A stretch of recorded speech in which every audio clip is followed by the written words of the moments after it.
Okay, in this tutorial, I'll show you how to use StaCato to do a regression and correlation. So the directions on how to get in StaCato onto your computer, I have a video inside of the contents folder. So let me show you where that is. Alright, so in here, if you scroll down under contents, so if I go to contents in your course and scroll down, here's the StaCato installation instructions. It's also available on its website as well. You can just search for StaCato using Google. Alright, so at any rate, let me get back to this. Alright, so here's the data that we have that we want to try and process. Now you're going to have data in the quiz, and you can either copy and paste that over, download the text document. You can do file. You can do open a text document or a data sheet. I believe you can import it as well. But at any rate, somehow you can copy and paste this in, whether it's from a Word document or something else, as long as you can do trial and error when you paste to see if it's coming in correctly. Alright, so on this data, I want to make sure I do a scatter plot. So I'm going to go to Graph. I'm going to pick Scatter Plot. Notice how trimmed down these menus are compared to Minitab. And in here, I need to tell it some information about the variables. Alright, so I need the X variable. The X variable would be, in this case, and in most cases, the column that's to the left, or the one that's in front of the other column. And I need to make sure that, other names for the X variable would be input, independent variable. It's the explanatory variable. The Y is the dependent variable, the output, the response variable. So there's a lot of different names for how you would actually select the data. So I want to make sure I pick C2 as my X variable, and for the Y variable, I want the total calories. Alright, and then this gives me some nice flexibility. Oh boy.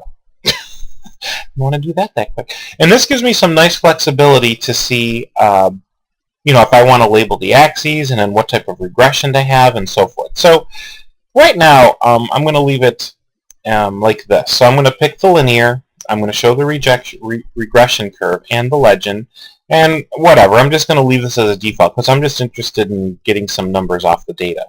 And I'm going to click OK. All right. Hold on one second. Alright, so one thing I forgot to do was once I actually select where the data is going to be, or where I'm going to pick the X and the Y, I actually have to click this button here to add series, and it puts it over here in this box. So I just forgot that one step, because I can actually add multiple series here if I want to have multiple graphs. Okay, so I'm good, and let's see what happens. If I click OK, here's my regression.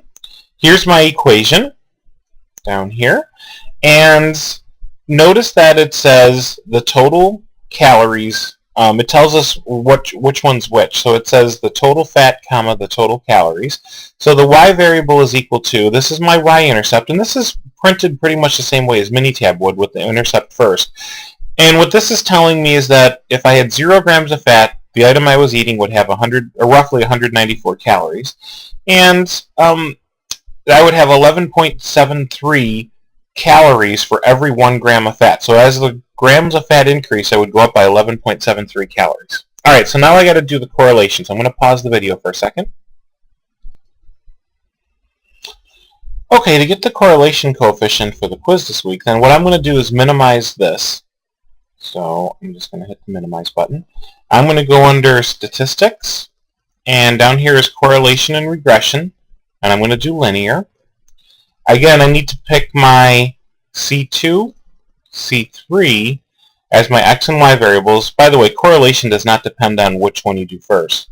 And I'm going to add the series, so don't forget that one step of adding the series.